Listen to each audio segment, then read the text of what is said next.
She married a man for his future fortune, but she never expected the death would be hers. This woman got married for money and instantly regrets it. One fateful day, the bride-to-be Kathy steps into a fortune-teller's shop. Madame Vorna, right, I heard you could tell the future. She heard correctly, didn't she, Trotsky? Ah, love that. All right, let's get down to business. The price of admission is $20, and for that small fee, Madame Vorna will use her patented second sight to sense the vibrations of the soul. Yeah, I don't know. I was never into astrology. The session begins, and Madame Vorna clues us in on the obvious. You are a working woman who wants to marry a rich man. Come on now, I could have guessed that. Then she shares a revelation. Today you will lose your job. Forget it, my boss is out of town. You just made a big mistake. In this area, I do not make mistakes. Not even small ones. The mysterious mystic carries on, sharing that by the end of the day Kathy will have already found a new job. Alright, I've heard enough of this baloney. Bye. Not so fast. Doggy boy hasn't dismissed you yet, right?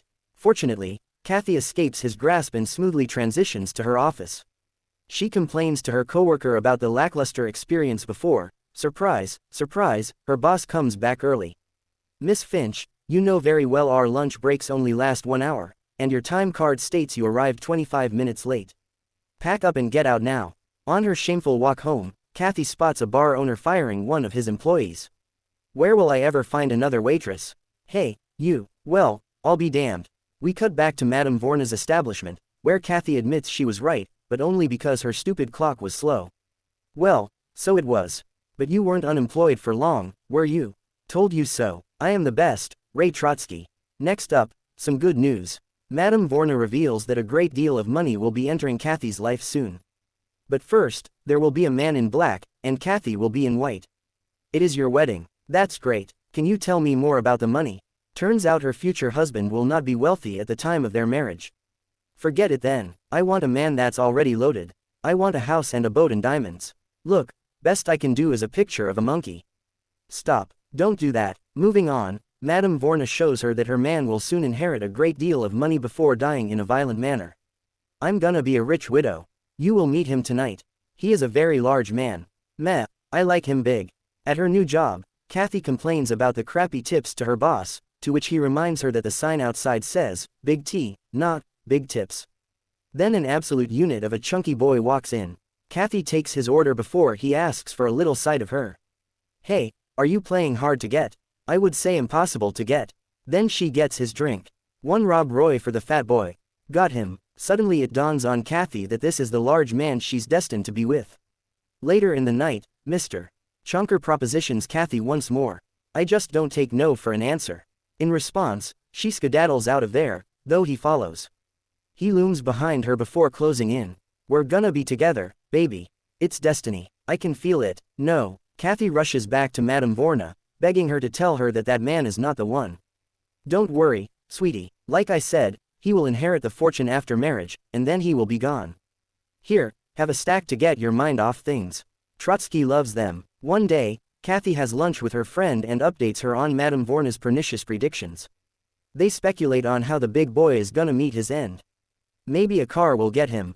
No, he's too big. It'll have to be a truck. Or maybe he'll just choke after a big meal. Fitting. Then Kathy's friend pushes her to seal the deal and get married. You gotta go for it. At night, Kathy chats with her boss when her future man pulls up. Oh, this man is a vibe. Kathy walks up to serve him, and he once again tries to get her to go on a date with him. After what I'm sure was an intense internal debate, Kathy gives in. Okay, anyway, what's your name? Date me, Mr. Charlie Marno. Oh god, we're at the movies. Charlie hits with the hover hand before finally making touchdown. Then they have some Chinese food. You know, I love this stuff. Except for one thing. What? You feel like eating again 20 minutes later. How did you know that? I think it was an educated guess. Afterwards, they do a little dancing. Ouch. Charlie assures her that he's very light on his feet. Yeah, I just wish you were light on mine. What was that? I said you're such a delight to me. Nice save. The night concludes, and Charlie drops her off, but not before. Oh please don't, she's fine, guys.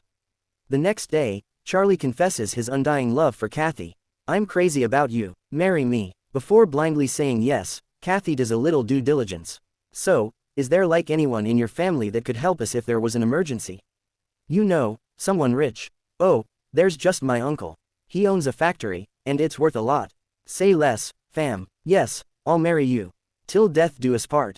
Kathy, come to bed. Oh no, poor lady. Anyway, we're treated to a little montage of married life. Kathy cleans, she cooks, and she washes. We cut to another bed scene where Kathy uses the classic headache maneuver to get out of a potentially sticky situation. Then she asks about Charlie's uncle. He's out west with his family. Enraged that Charlie's inheritance might never come to fruition, Kathy storms off. Afterwards, she pays a sour visit to Madame Vorna. I've spent 3 months with this pig because of you. You're a dang phony. As Kathy storms off, Madame Vorna assures her that he will inherit the money and he will die. Vorna is always right. Spooky. One day, while doing some shopping, Kathy is suddenly surrounded by reporters. Congratulations, ma'am, you are our 1 millionth customer, so we're giving you $1 million. Anyway, Kathy arrives home donning some new drip. She wastes no time packing her bags but spares some to bully poor Charlie.